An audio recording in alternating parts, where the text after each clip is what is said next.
So we are going to pull up another one. This is from Nina's, giving you the instructions that you need at this time so that no one will distract you.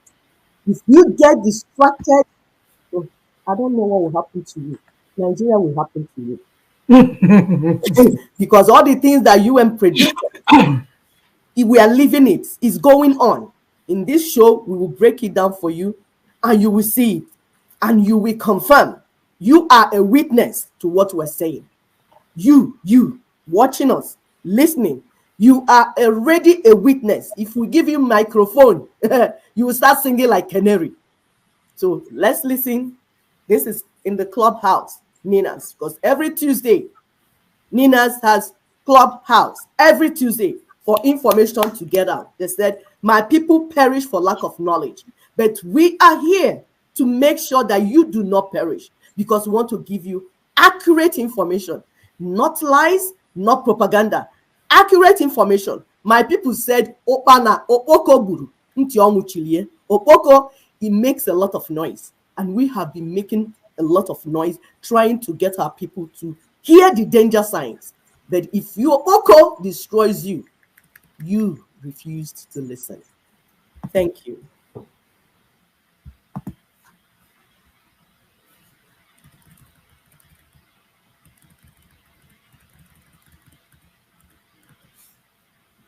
Republic of Nigeria, hold it there. Hold it there. Who are the wealthy people? You have to identify the Yoruba with their boundaries, Ejo with their boundaries, Ogoni land with their boundaries, Igala land with their boundaries. They are the ones that are coming to federate, not South. There's no sovereignty. There's nobody that has sovereignty vested in him or her. No group that have that sovereignty by that name. Sovereignty, resides in you if you are a distinct people on your ancestral space. Self-determination is an incident of that sovereignty. What is the meaning of self-determination? Just what it says, that you are the one to decide how you live in that identifiable space. Yoruba in Yoruba land will decide whether they want to be a country of their own or they want to be in any kind of union with anybody. And if they are so decided on what terms, they would be the ones to negotiate and agree on it. That is what becomes a federation. And if they want more autonomy, they can then insist on confederation, the type that Germany and France and Portugal are doing in European Union. So you take responsibility for more things for yourself instead of the federal government that could be doing it for you. So it's just a matter of degree of autonomy between the federation and the confederation. But it has to be you deciding, not anybody else. It's not the government that you, because it's when you've done all of that, that you now come to the third compartment. You have identified the owners of the lands that will federate. They have gone to, in the second compartment of a transaction, that firmly and solemnly resolved to live in unity as indivisible must be after they have discussed. Yoruba discussing with Ijo and Igbo, Ogoni discussing with Anang and Efik, Chief discussing with Jukun and the Doma. Everybody coming together with the map. At every point in time, there's a map on the table. Everything about self-determination and sovereignty begins and ends with maps and constitutions. Where is the boundary? What powers do we have in relation to the union office, if we still have one, the citizen? It is the constitution that settles all, and it is in that second compartment of sitting down to negotiate whether to be in union or not to be in union. It is after you've done all of that that the question of documenting what you have agreed will now arise. That is where a constituent assembly, a constitution drafting mechanism will be put in place. Constitution drafting is part of the terminal processes of constitution making. But a Mekanyoku diplomat of many seasons went to Abuja to tell the Tinubu that they have to start by drafting constitution. For who? Have you discussed with the people you want to draft that constitution for that and they tell you they want to be in union? Or you want to continue where the British stopped and where Absalom Abaka and his co-travelers dumped us in 1999 to go and draft constitution without talking to the owners of the land? Is it not lunacy between the two of them and all the people that went with them? Look at the delegation there. Look at the people there. So you can see the madmen that are thinking for you. Where have they been since 1999 when this constitution was imposed? Where have all of them been? What have they been? What have they said about this matter since that time? Nothing. And the people who identified the problem from 1999 and who began to organize the solution to it, all of you are ganging up to go and sit in Abuja thinking that unless people come to Abuja because there's illiteracy and ignorance, there's mediocrity that has that gone to the high place. I'm sure you saw Yadudu talking down on the demands on whoever is saying that the constitution has to be redone. The same lunatic that processed this madness for Absalom Abaka in 1999. Yadudu was Abacha's chief legal advisor. He was the one that drew up that he was the one that he was putting finishing touches on that constitution before Abacha dropped dead on them. And then Absalom Abaka retained him and mandated him to process into finality. They wrote the decree of how it will come, decree number 24, with an instruction that they final in concealing it from those who will be handed power. They went to print it in the private press of Ibrahim Bangada called Heritage Press, somewhere behind the custom headquarters in Abuja, Zone 4. The area between Zone 3 and Zone 4, it's in the background there to where the custom headquarters used to be.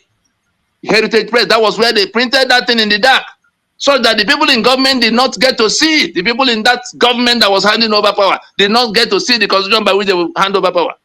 Wow. Even the ones who swore to take over power on May 29, 1999 did not see the constitution by which they were going to govern. Eventually, National Assembly gathered, and they were still printing more copies to bring to them.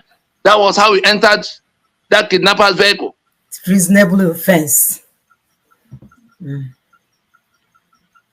We can even pardon those who jumped in 2000 and in 1999 because the threat then was that the military may refuse to go if you refuse to accept the constitution. Okay, let us leave them aside.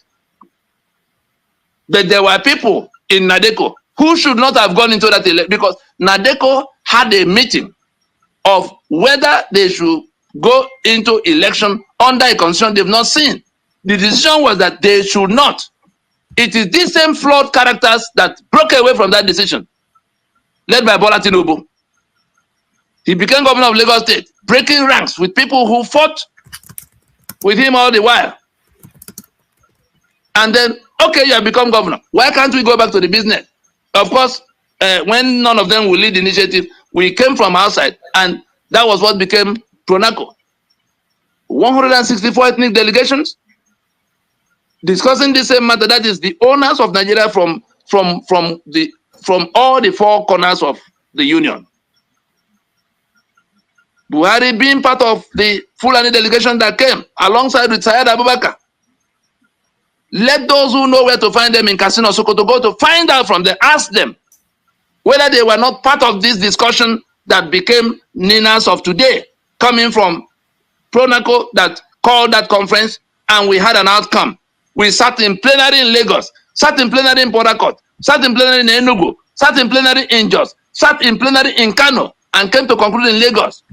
All the groups that had arms, outside Dokuba and his volunteer force, Ghanaians and his OPC, Wazirike and his MASOP, we persuaded all of them to put their guns aside, come to a meeting of all, so that we can decide whether we proceed or we adjust. We came out with a draft that would have taken us back to being a federation. Obasanjo was opposed to all of this from the beginning. He went on national TV to say it was treason if we called a meeting of the owners of Nigeria. Today he's hopping from place to place like one who has lost his mind, talking trash. Whereas he knows where the problem is, because he was the one that processed the 1979 constitution into being by decree. He removed everything that the Constituent Assembly did. Let those who know where to find Obasanjo go to ask him, how did we come to 1979 Constitution? That was initiated by the Murtala Muhammad that toppled the foundation of the Federation of Nigeria in July of 1967. That's how we got to where we are now. And we are still dilly-dallying around the matter. Look at the number of people who are dying. The number of people whose lives have been ruined. The black man is doomed unless this matter is resolved. Wherever they may be. Whether they went off to America on slave ship or they flew by themselves to this third round of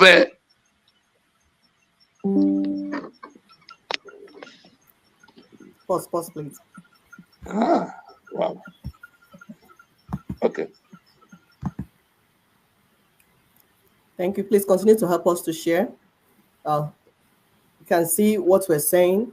Information is out there. We are not looking for information. We have enough because idea rules the world. Information is key.